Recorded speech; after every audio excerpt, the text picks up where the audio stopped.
Okay, well, hey there everybody. It's that time again to go for a bit of a walk and give you a little bit of an overview of how things have been going. So, once again, I'm walking up Gassan, the mountain that basically I look out on most days. 4 kilometres to the summit, so that's about 2.5 miles or so. So yeah, this is just a bit of an overview video, as I intend on putting out some more detailed videos about the topics that I'm going to cover in this video at a later date. So hopefully this won't be quite as long as the last video that I put out last year, and will give you a bit of a better idea of how the second year in Japan has panned out, as well as where I'm at with things in life in general, I guess. Anyway, let's get cracking. So yeah, believe it or not, it's almost 2 years since I moved to Japan, and obviously due to the pandemic, since I arrived here on the 20th of March 2020, I haven't actually left Japan at all. So always my teachers and colleagues that I work with ask me, "Igirisu ni karimasu ka?" which basically means, are you returning home to visit family? Are you returning back to England or the UK? Sorry, yeah, Igiris means basically the UK in Japanese. I suppose you could say Eikoku, but nobody ever says that here. Anyway, already getting bogged down into minutiae or however you pronounce that word. So yeah, I've been here pretty much continuously for that whole time. So recently I put out a video which was only really meant to be about 3 minutes long, with me saying my laptop's broke and it will go quiet here, but don't worry, everything's okay. Unfortunately, due to probably some things that I have been building up about talking about for a little while, came out in a way that was probably against the way that I'd like to have put them out, if I make it simple, shall we say. Everything I said in that video was very much from the heart and not an off-the-cuff reaction, but certainly heartfelt, shall we say. Essentially, the second year in Japan has been a lot kinder to me, and overall I have enjoyed the experience so much more than I did in the first year, and I've nailed that down to 6 core reasons, which I'm going to summarise in this video, and some of those I will go into a little bit more depth in future videos. Those 6 things, if I can remember them off the top of my head, are basically having a friend, sorry, looking behind me thinking the wind was a car noise, a friend, my Japanese, the job, what's the 4th one? Maybe my manga. Number 5 I will reveal to you along with number 6 towards the end, so there's a reason to keep watching. So all of those things have come together to make the second year a much more enjoyable and wholesome experience overall. But I suppose that all the things that have happened are all the things that needed to happen in my life, and I wanted to happen in my life in a very bizarre, slightly masochistic way, because on my terms I needed to shake things up. I think I was naive to how difficult a lot of things would be, and that's not to put anybody off of doing something similar to this, but in one part I'm glad of my naivety, because it's allowed me to at least make the leap of faith, shall we say, with coming here and so forth and ditching my old career. The other aspect of the naivety is that as a result of perhaps not anticipating just how hard it would be to adapt, it has made the challenge tough going at times, as I've been kind of ambushed by what was really truly involved to make the changes that I felt I needed in my life.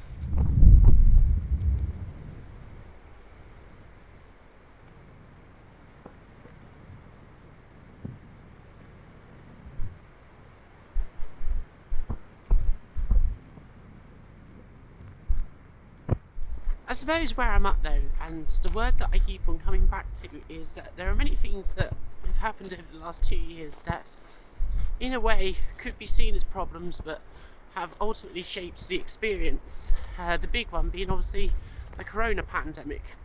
If it hadn't been for that, I would definitely have returned back to the UK at least to visit before now, and who knows, maybe I might have given up, if I'm honestly speaking.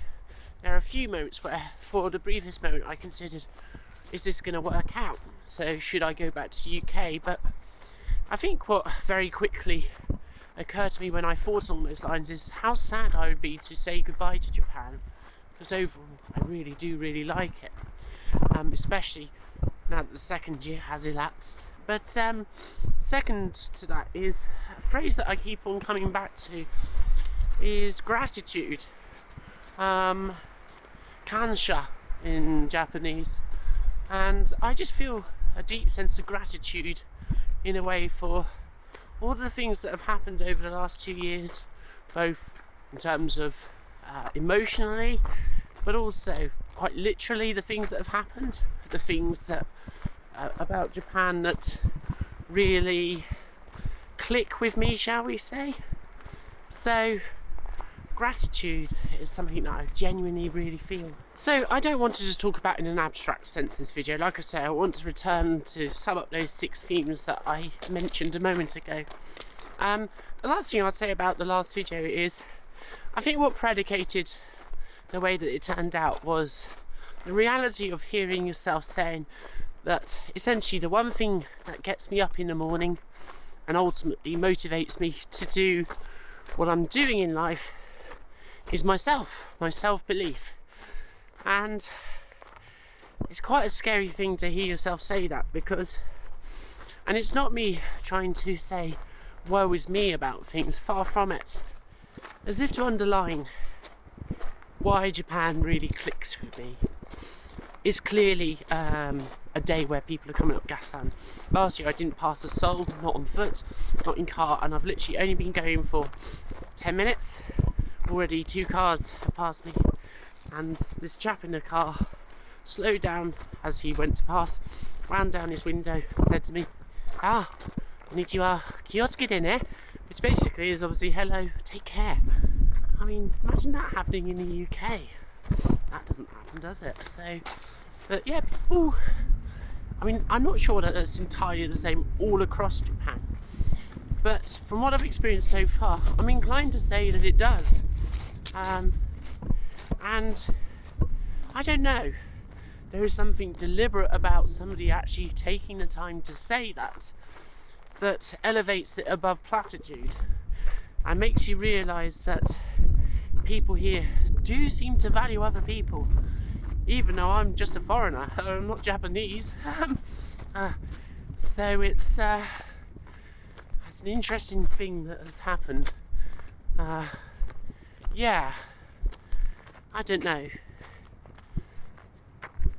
I guess in a way that wraps around what I was just saying about this self-belief, that it makes you realise that even when you feel like you're alone in this world, you're never truly alone. There is somebody out there that does care, obviously, and ultimately is there for you, I guess. So even if it's a stranger. So yeah, anyway, but yeah, it just came around to the fact that in that video, hearing myself say those words was me openly stating a truth that I've probably avoided trying to say to myself or acknowledge, that I don't know, it just made me just so aware of, you know, what's ultimately driving me, and to, I guess I've just got to take care of that, really, I guess. So make sure that I don't really know how to express it, but I guess in a way that all things in us need some form of nurture or some form of care, don't they? And yeah, you can't, everything has to be nourished in life, doesn't it, in some form. So yeah, Don't quite know how best to put that. Okay, so I've said enough about the last video. Hopefully some of that makes some sense. So let's talk about those 6 things. Just to preface this, my reason for making such a big change in life is essentially made possible by, I guess, maybe 2 things. Number 1, I don't really have responsibilities, or I didn't. I don't have children, I don't have a partner. My main responsibility would be to my family, basically, and it's ultimately that would mean that if things were going so well in Japan, I would still probably end up returning to the UK, because I feel some responsibility there to not just up and leave, shall we say, on a permanent basis, or near permanent basis. The second aspect is that the urge in me to make a change in my life and realign it back towards basically what I feel I should be doing in life was strong enough to obviously motivate me to come here. And that's not to say that people who harbour similar ambitions, or have an ambition that they don't necessarily act upon, are in any way failing themselves, because there are many things in life that are all valid reasons and valid motivations for not making a change in life. One of the best examples that I can think of this, just to wrap this segment up, is when I was in my mid-20s. Where I worked, there was a merger, and it meant that basically staff ended up working in the same offices as the old locations were closed down. And my colleague who came with the merger, we couldn't be more different. I was in my mid-20s, quite an all over the place kind of sort, good time girl, I guess you could say. And he was much more straight-laced, at least it seemed on the surface. So we were chalk and cheese. But over time we got to know each other, and we got to know each other to the extent that he would talk about family. And one of the things that I didn't know about him when we first started working together was that he has a daughter who is quite disabled, and it took a great deal of care and love and so forth to, you know, maintain family life, I guess, in a way. And so that's a huge responsibility. And he would talk about the things that he used to do when he was in his 20s with his wife, the adventures they would have, all the kinds of things that I would never have really have guessed of him. And of course, obviously his family and so forth, obviously changed many things in his life, and so his priorities changed. The priority more was to provide for his family, look after his daughter and so forth. And it made me realise that sometimes in life we may all have big dreams and so forth, but those that don't or can't act upon them aren't in some way weak or inferior or kissing goodbye to their life. No, absolutely not. Some people have responsibilities or other things that are in their life that basically means that they sometimes have to put others before themselves. And I believe that it takes all sorts to make this world go round, and without people like that we would be all the poorer. So yeah, I felt like it was interesting to see things from that perspective. And on his desk he had this little sticker that was just taped to the bottom of his screen, and it read, "Life is what happens to you whilst you're busy making other plans." And I guess that summed up the situation perfectly. That life often is what happens to you whilst you're busy making other plans. And I profoundly respected somebody who stuck by something that may not have been their dream, but ultimately provided a greater joy in their life. So I think it's too easy to fall into the trap of thinking that those who act upon what is supposedly their dream are somehow stronger or in a better position than those that aren't able to. We all have our reasons, and ultimately they're all valid. If you act upon them, great. If you don't act upon them, you can still make something of your life, I guess, whatever it might be. So, okay, at last, the first practical thing I want to talk about. Ichiban me wa. The first thing is, if I can remember it, okay, getting a friend. How could I forget that? So the first year here, there were other ALTs, but for one reason or another, mostly probably due to the pandemic, but just other bits and pieces, I guess.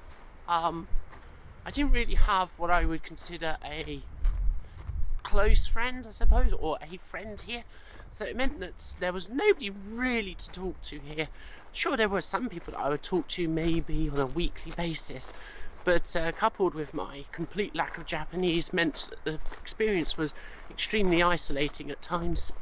Now that all changed after my spring vacation last year. A new ALT moved into Miyako where I live, and she's been amazing. It's been really good to have good friends that I can talk to and have a bit of fun with, and just enjoy the experience of living in Japan. And it's just been great to have her here, yeah, it's wonderful to think that I'm obviously from the UK, she's from the Philippines, we both live in Japan.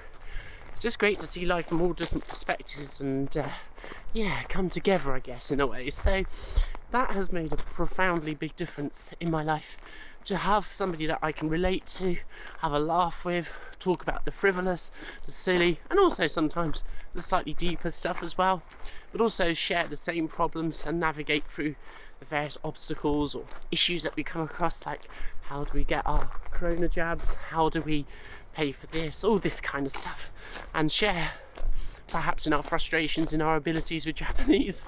So that's made a big difference, is actually having somebody that I can relate to and talk to.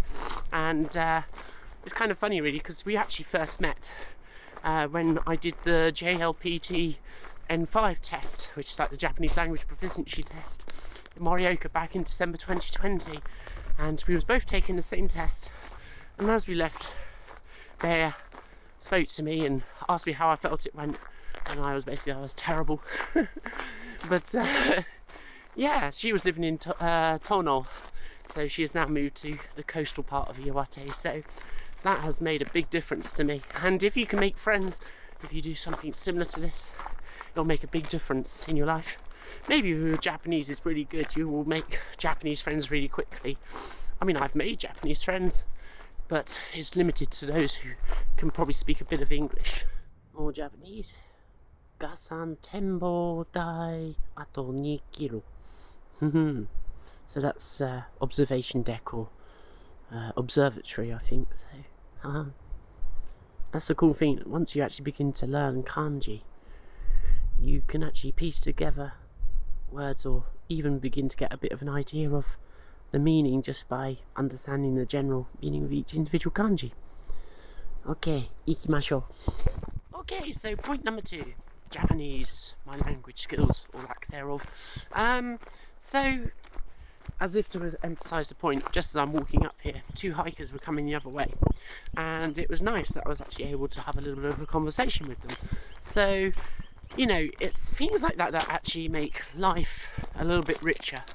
I think we don't know the value of all these small little interactions until we no longer have them in our lives, and certainly my first year here was completely devoid of them, and it makes all the difference when you can share an experience with somebody, or just exchange a little bit of information.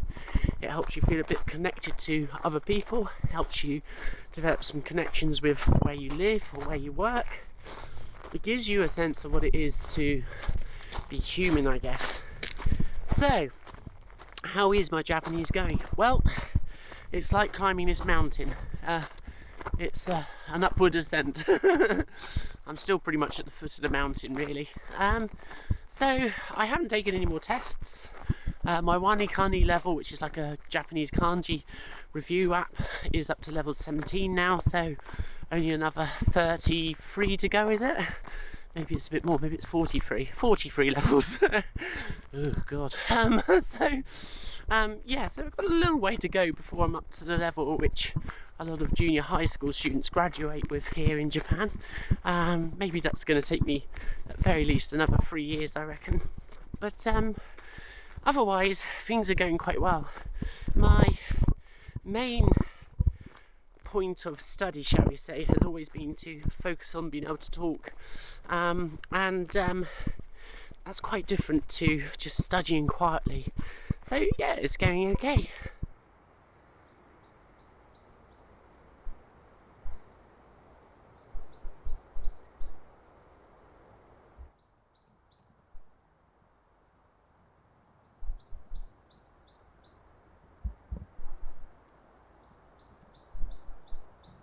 In terms of how am I getting on in day-to-day life with my Japanese, pretty well, all things considered. Some of the schools I work at, they basically have nobody that can really speak English working there. I mean, the teachers can somewhat teach English, but it's very evident why having an ALT at these schools is actually quite a good thing, because between us we can actually help the students with their work, essentially. But day-to-day life, I can handle most situations okay now. I can handle most things involving getting my hair cut, going to the post office, and so forth. So, on the whole, that has really helped a huge amount. In terms of like complete fluency, absolutely not. I have a lot more to learn. But I've always made a point of just trying to use new stuff that I've learned, even if I'm not sure, because people know that I'm a foreigner. They know I'm going to make mistakes. They expect it. So, but it's only through actually trying to use stuff that you actually begin to learn. So the old adage, use it or lose it, comes to mind. But certainly being able to get a little bit better with my Japanese and understand things better has made all the difference with my job, which I'm going to talk about shortly in the third point. But yeah, overall things are going quite well. There are a few things I need to brush up on, like I really do need to spend more time actually reading Japanese. Usually if I see a huge block of Japanese text, my mind immediately shuts down and goes, oh no, muri, impossible. And actually what I'm quite often surprised by now is relatively often I'll find that I can actually read more than I expect. So obviously I'm only talking about fairly simple pieces of text and so forth, like the NHK Easy News website, but certainly little by little it's kind of getting there. You might just notice that I've now wandered into a slightly snowy patch. Interesting. Hopefully this is the only part of the walk that has snow, because it wasn't like this last year, so it's a bit slippy. And yeah, I'm wearing normal shoes, my half cabs, skate shoes. Clever Vicky. I'm going to concentrate on walking for a moment.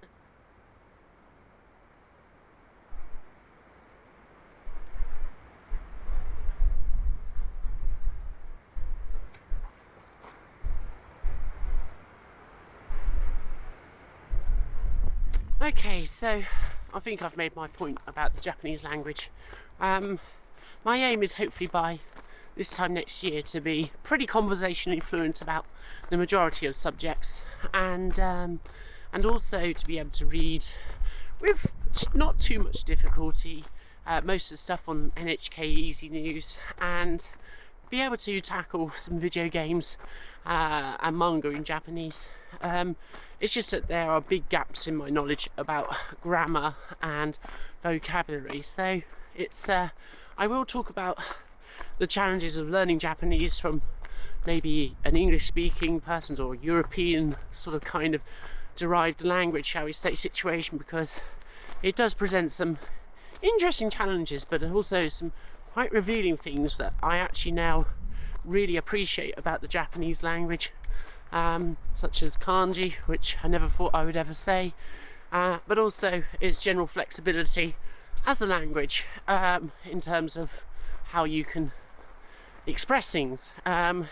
So it's definitely been an interesting challenge, but I feel like I'm getting through the most difficult stage of it, which was being able to actually hear what people are saying, because to start with it just sounded like one continuous stream of audio that I couldn't spot where the words are from anything, basically. So now that if people are talking at a reasonable speed, not with too much of a strong accent and so forth, I can generally hear the words and so forth quite clearly, and even though I may not understand what all of them are, I can pick things out and generally with a bit of intuition have a good guess at what they're saying. Obviously sometimes it evades me, well, a lot of the time it evades me, but generally on the whole it works out okay. So I feel that that's some really positive progress myself.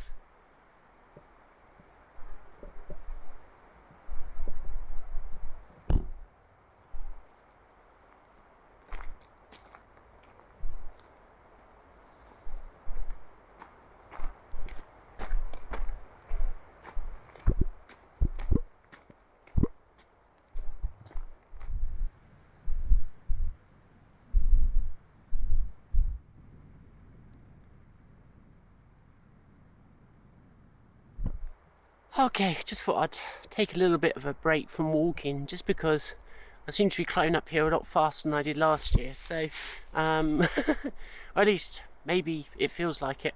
Anyway, so point 3, Sambame.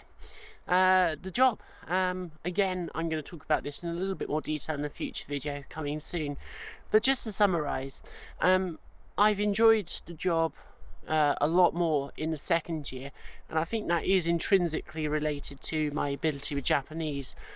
The official line is that you shouldn't need to use Japanese at all in the class, but I don't know whether this holds weight across maybe some of the bigger cities like Tokyo and Osaka and so forth, but certainly up here in Iwate you won't get anywhere, I don't think, really, with making connections with the kids and so forth if you don't use just a little bit of Japanese.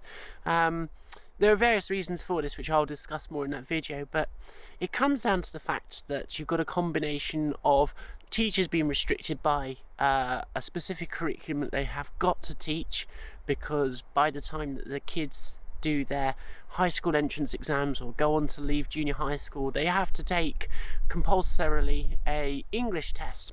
Now critically, as it stands at the moment, the speaking component is completely optional. So for most students in the schools that I work at, and as far as I'm aware in all of Miyako, none of the kids actually have to take a speaking test. Combine that with the fact that the teachers have to teach to a specific standard, because obviously they don't want their kids to be failing what's tested in the exam because it reflects badly on them. You end up with a situation of where they're building a house on a foundation of, well, something not very sturdy at all, sand essentially. And I think that ultimately is what leads to a general overall lack of speaking ability. But that's not to say that the kids don't understand English. I think there are some kids that do understand it pretty well by the time they get to the end of 9th grade or 3rd grade in junior high. So this is not to say that English is just completely a lost cause here, because it isn't. I'm going to talk a bit more about why that's not such a bad thing in that video that I'm going to make soon. But in terms of speaking, it's also hampered by 2 key things. Number one is the fact that the kids don't have to do a speaking test here, so very little time is actually given over to speaking English. There is just a pro forma introduction at some of the schools of how are you, what's the weather, what's the date, no, not the day, the date, and naddle. The same thing every week essentially. And couple that with the famed shyness of the Japanese, particularly when they're kids. I mean, all kids are shy to a degree when they're presented with an adult, particularly a foreigner, means that their ability to speak English is, on the whole, very minimal. I would say, and this is not to do any of my kids down, I only have one student who has some degree of English speaking ability. And again, I don't want to sound harsh on the other kids. They may actually speak it very well, but not to me. They might be a little bit intimidated by being presented with a native speaker and think that I might be critical, or all sorts of other things that go on, such as the pressure to be correct and so forth, which is something that really exists in Japanese society. So these are all things that people have talked about ad hominem, about the experience of being an ALT or teaching English in Japan. So in all, I don't really blame the teachers. I think all the teachers do give it their best within the restrictions that they have to work with. I think I've only encountered one teacher that I strongly disagreed with in terms of his approach. He was a bit of a bully to the kids and was not particularly pleasant to myself, unfortunately.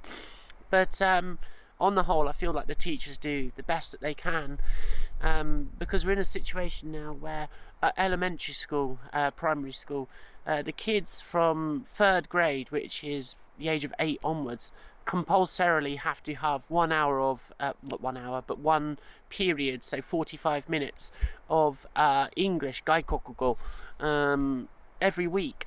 And that then progresses to 2 hours by the time they get to 5th grade, which is age 10 upwards. And then by the time they get to junior high school, I think they get about 4 to 5 hours of English education every week. So it's not for the lack of time, but particularly in Iwate, you know, in terms of daily life, there is absolutely zero need for the kids to know any English whatsoever. And for the vast majority of them, if they're going to end up working in this region of Japan, there's literally no reason that they need to know English. So that acts as a bit of a motivational stymie, shall we say. But that could all be changed if the Japanese Ministry of Education changed the actual overall aim, shall we say. If it was more in tune with the kids being able to enjoy some aspects of culture that involve the English language, such as music, art, things that actually occur in their daily lives, they might be more inclined to actually invest a bit of time and energy into it. But I've come to the conclusion, again, this is no fault of the teachers, but it's just the system, that for me, I find that English is taught as shakai, which is like social studies or geography or that kind of thing. Geography in Japanese is actually chiri, but social studies encompasses a slightly wider remit. You could think of it as a bit like sociology with geography to a degree. But essentially it's like shakai, but with a foreign language, which happens to be English. The reason I say this is because most of the topics in the textbooks have to cover certain aspects that the Ministry of Education deems as essential. So this will include things about the story of the 3 elephants at Ueno Zoo, Wanli, Tonki, and the other one, John, I think it is. Sad story. Recycling, tons of stuff about food. They're obsessed with food in these textbooks. And it bears little relevance about these kids actually being able to understand English in the context of things that they enjoy, maybe through J-pop or more increasingly K-pop, where you've got groups like BTS and Blackpink and so forth. I mean, for God's sake, I'm 38 and I know who these people are. Don't listen to them, obviously, but you know, these bands use English and so forth, and if we're able to tap into kids being able to, you know, dissect the lyrics and understand what they're actually singing about, I mean, that would be much better than talking about, hey, shall we go recycling? Yes, let's go recycling. You think, I don't even know it's grammatically correct English, but I never say that to anybody. So, yeah, if they could drop this whole obsession with it being shakai and foreign language, it would do a great deal of difference. But that's not to say that it's a lost cause. I kind of have moved away from seeing myself as an English teacher or an English assistant teacher or whatever, but just more of a cultural liaison. I'm a little bit shy of using the word ambassador. Monsieur, with this Rocher you're really spoiling us. Ferrero Rocher. That sounds a bit too grandiose for what I do and myself. But the way I see it is that it's because up here in Iwate, but Tohoku in general, there is very little exposure to other cultures. I think I saw on a website that maybe 4 or 5 years ago there were a grand total of about 30 people from the UK living in Iwate. So, and it won't have increased that greatly from then, and there's still not that many more Americans. If you go up to Aomori, there's a lot more, but of course obviously they've got Misawa US Air Force up there. So, but anyway, not trying to digress, but the point is that in Iwate it's as they say, Nihon teki, very Japanese, and that's a good thing. I mean, that's fine. There's nothing wrong with, you know, it doesn't have to be the Notting Hill Carnival to be acceptable. It's absolutely fine, and it's very Japanese, and that Japanese culture is what the kids encounter virtually every day of their lives. There's nothing wrong with that, but it's more about me just being able to open their eyes up to a world beyond what they're used to, maybe encouraging curiosity about the world, which I think is important for personal development, critical thinking, and just a sense of awareness of what it is to be human and the wider societies that exist around the world, or nations and so forth, just to see or be able to have the tools to be curious enough to look into other situations around the world and so forth, to just generally develop as a more well-rounded individual. So I feel that if I can add a little bit of a gateway into that by just generally being a decent person, somebody that isn't just like a boring stiff, like I'm really open with the kids, like I go skateboarding and all this kind of stuff, and what I do, they can see that not only has Japanese culture influenced me, but also I do maintain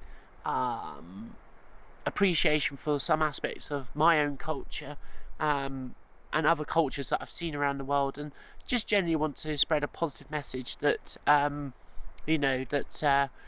we may look different, but we tend to have all the same hopes and dreams. There are some exceptions of that, which unfortunately are now being very firmly exhibited around the world, but I don't want to get bogged down into politics. But my view has shifted from this being about teaching English to being more of like a cultural liaison, shall we say.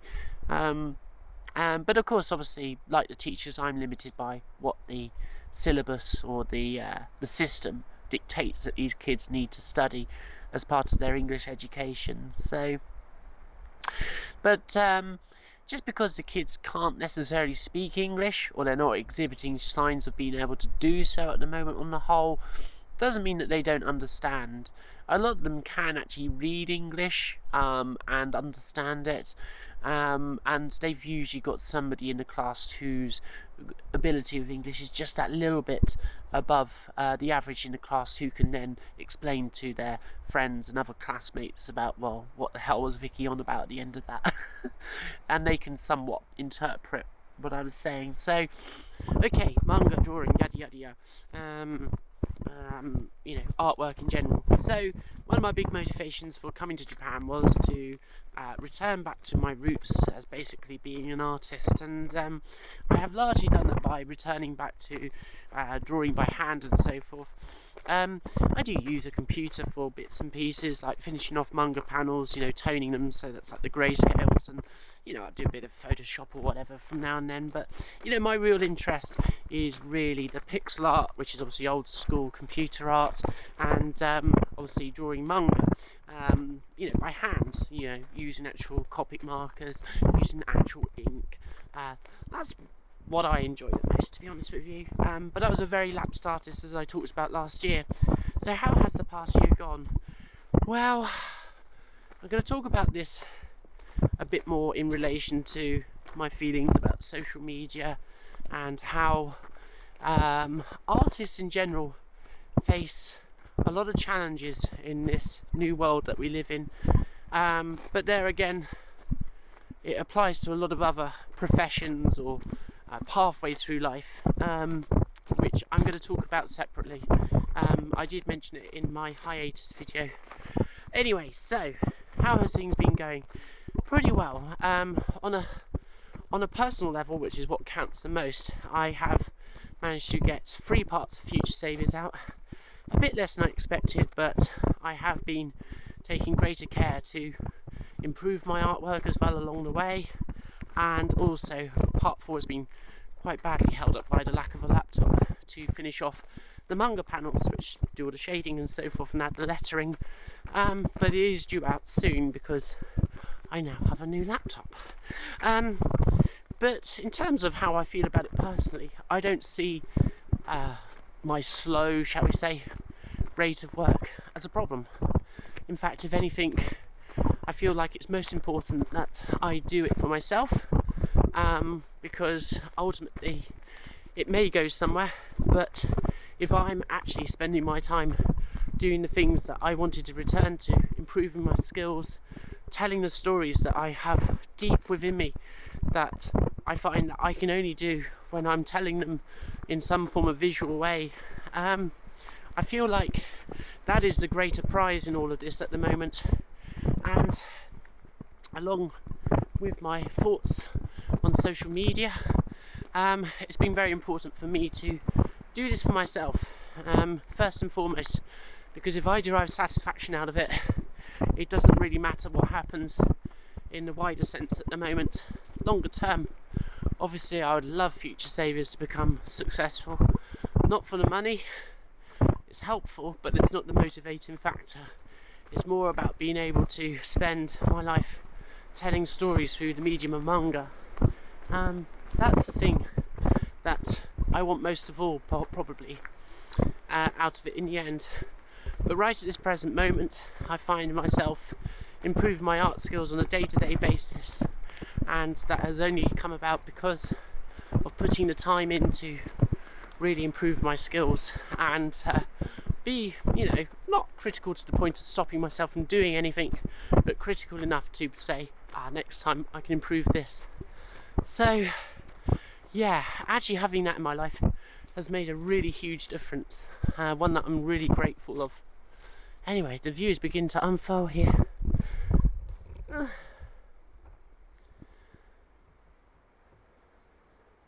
So yeah, that's the Pacific Ocean.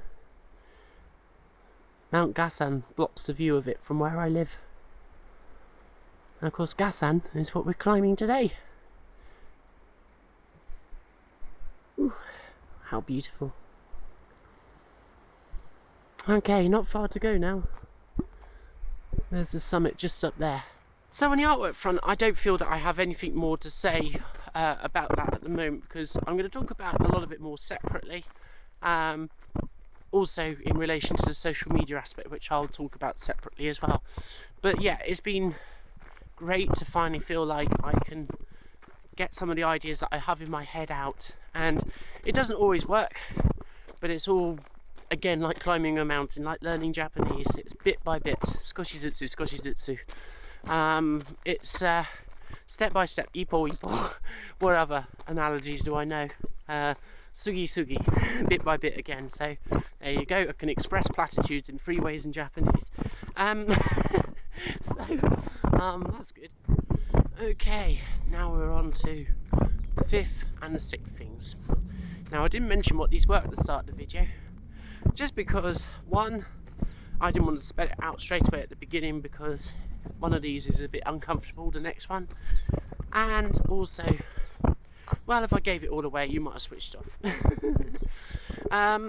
Yeah, number 5 is quite a personal one. I don't want to talk about it too much, but I do want to mention it, and it has been critical to me really making the most of my 2nd year here, and quite frankly, putting it in simple terms, I stopped drinking alcohol almost a year ago now, on the 30th of April 2021. It's not quite a year yet, still got another month and a bit to go to be able to say that I haven't drunk anything, well, alcohol obviously. I've obviously drunk water since then, for I'd be dead.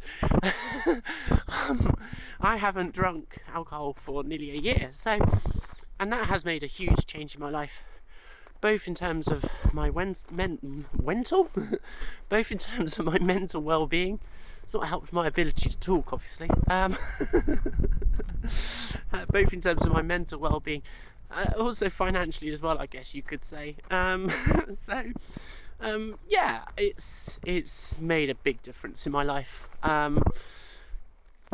Just generally the way things were in the first year living here, it just wasn't good for me overall, and I didn't want it to affect my job, and I also wanted to decouple my time from it being like, it's Friday, I'll get drinks, and maybe on a Friday I want to be able to play a game well.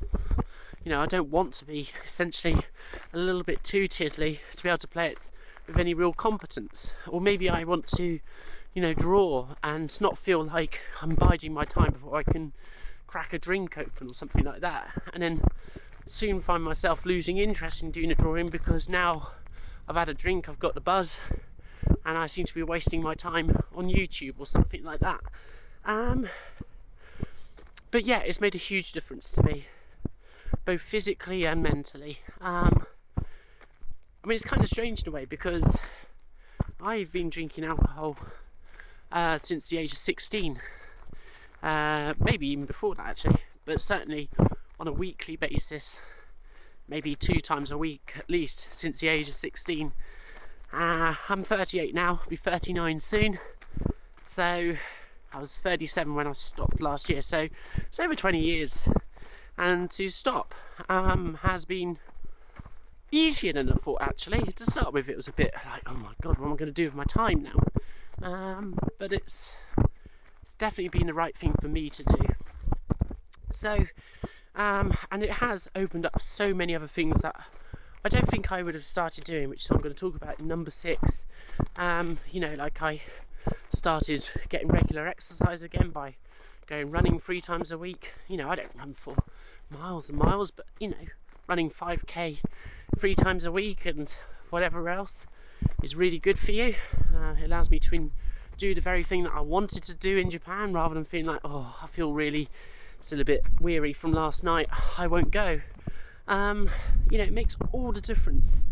Yeah, it's just been a really positive change for me. I would say that if you're thinking of stopping drinking even for a little bit, just do it. You'll be amazed at how much better you feel. You know, and that's not to say that I'm never going to have a drink again, but I certainly don't anticipate drinking anything this side of what am I going to say? This side of the year anniversary. Anyway, we're almost at the summit. There you go, summit. 0.2 kilo. So, number 6. What's number 6? Well, I hinted at it when I was walking along that snow, wearing my skate shoes, my half cabs. Life imitates art, I think is what somebody once said. And if they didn't say it, I'm going to take the credit for it. So, yeah, when I first came up with the idea of sake, and soon after that skateboarding, I think they're actually intrinsic to each other actually. I think they came as a package. I never for a minute imagined that I too would end up taking up skateboarding. So yeah, number 6 is that I started skateboarding at the tender age of 38. So yeah, it's been good to start doing it, because it's really good physical exercise. It does bloody hurt sometimes, but I do wear pads most of the time. You know, if I'm doing anything like practicing tricks or whatever, I pretty much always wear pads. And I don't wear them when I'm just having a little scoot about, because I can do that quite safely these days. But yeah, it's been really good for me, and it's actually underscored some of the motifs that I understood through sake, shall we say, that are going to appear in future saviours. I'm not going to spoil them, but it's really shown me how much persistence and belief in yourself is so important in life to, you know, at least achieve things on your own terms. You know, it might not be achievement in the terms of having 1 million Instagram followers or YouTube subscribers, and it might not be success from a financial or recognition point of view, but in terms of, you know, achieving things on your own terms, it's really shown me how much persistence is just so critical in life, and belief in yourself to achieve your goals. You know, when you learn a new trick, it takes weeks, if not months, of practice of repeating the same thing over and over and over, and in the course of doing so, sometimes hurting yourself a little bit. And you know, it takes quite a special effort to achieve things with skating, but it's given me something that I immensely enjoy. There we go, we're back again at the summit. Gasan. Okay. There's the TV transmitter that I look out on every day of my life, virtually. Yeah.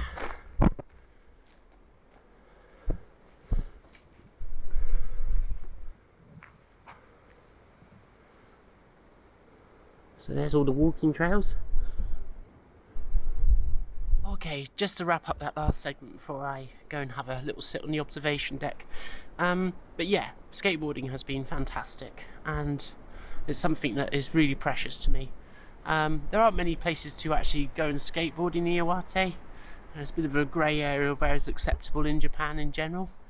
But I have enjoyed going over to Hanamaki City, to a skate park there, talking to obviously Japanese skaters and so forth, and it's helped with the language skills and again building those bonds, and I hope I can strengthen those over the coming year or so. But yeah, it's made a big step change in my life. I had no idea that I would enjoy it quite as much. It was just one of those silly ideas that I thought, well, I've been given about, I don't know, £30 or something for my birthday. I'll go and buy a skateboard, because why the heck not? You know, I might like it, I might hate it. And yeah, it's been great. Obviously that £30 complete didn't last long at all. It was crap. I mean, I kind of knew that buying it, but I thought, why spend out money on, you know, indies and, you know, sort of Spitfire wheels and all this kind of stuff and a nice deck, and then find out that it's not for me. I mean, I've always had a passing interest in it, I suppose. I've always enjoyed watching skate videos, but it's only really, you know, in the last year that I felt like, yeah, I really want to give it a good shot. And, you know, I'm not some mad ripper. I mean, let's face it, you know, I'm not a young kid anymore. So, you know, so the pros can have their spotlight and so forth. But that doesn't mean that I can't shift about a bit. I'd like to think that by maybe my 39th birthday that I've got my ollie down nicely. I can ollie pretty well now, but not consistently. And I'm not so great when I'm moving, but yeah, I can do it. You know, I can do no complies and stuff. My shove it is almost there. I can skate switch. I mean, like push switch and so forth. You know, I can't do no complies and ollies switch, but which is basically where you change your stance from regular to goofy in my case. But yeah, it's been a very important and essential thing in my life, and I think it's like the icing on the cake. You know, it couldn't have happened without number 5, probably, and it's helping keep me active. It's helping me improve my Japanese, point number 2. It gives me something to talk about with the kids, which is point number 3. Point number 4, it helps inform me better for the manga, so that I can make things more realistic on that front, rather than googling stuff and perhaps misunderstanding how certain tricks look and so forth when I come to draw them or talk about them. Yeah, it's stitched everything nicely together. So yeah, give or take about 8 days. This makes it 2 years in Japan. Doesn't seem quite possible, really.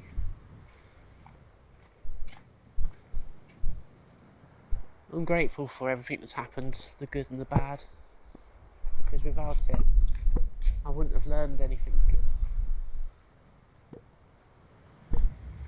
As I said earlier, curiosity in life is essential. In fact, I said it to one of my teachers this week. He predicated it by saying that curiosity is so important for their learning. And it reminded me of something that I used to say, that without curiosity in life, you're as good as dead.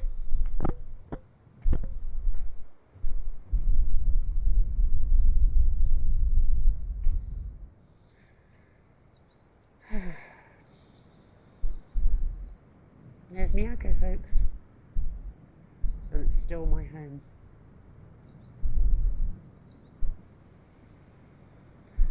You can see the harbour down there. There's the Lias harbour over there on the left, and then there's the main harbour there on the right, Jodogahama, that little peninsula with a little bay in the middle.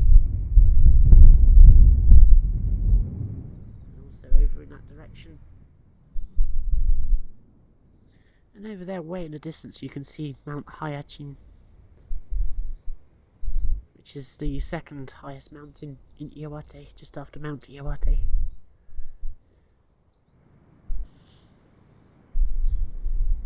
So there it is, folks. Another year. Don't really know what else to say. Onwards and upwards, I guess. I guess that marks one more year in Japan and one more year of learning how to live, I guess. Yeah.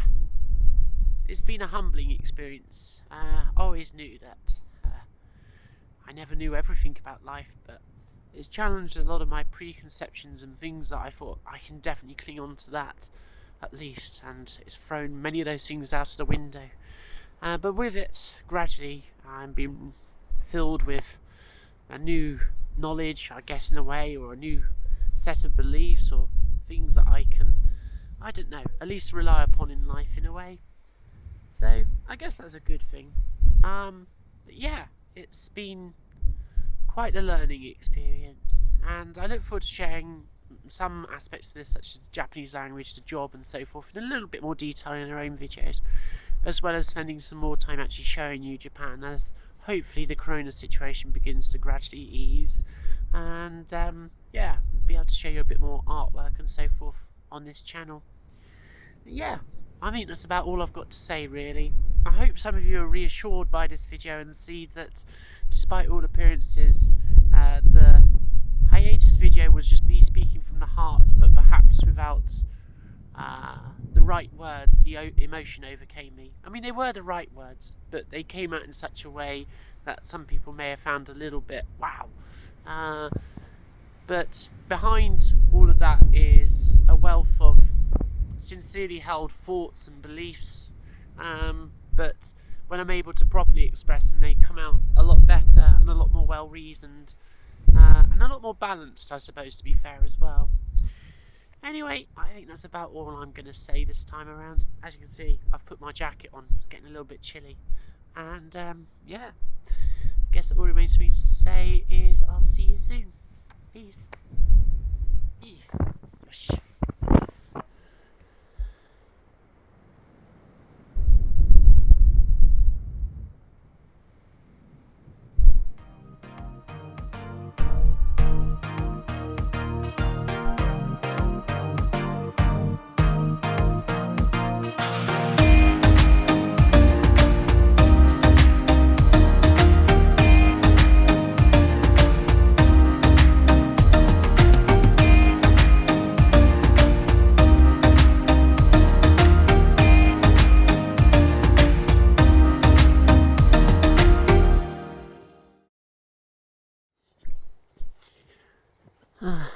Hello, Yuki.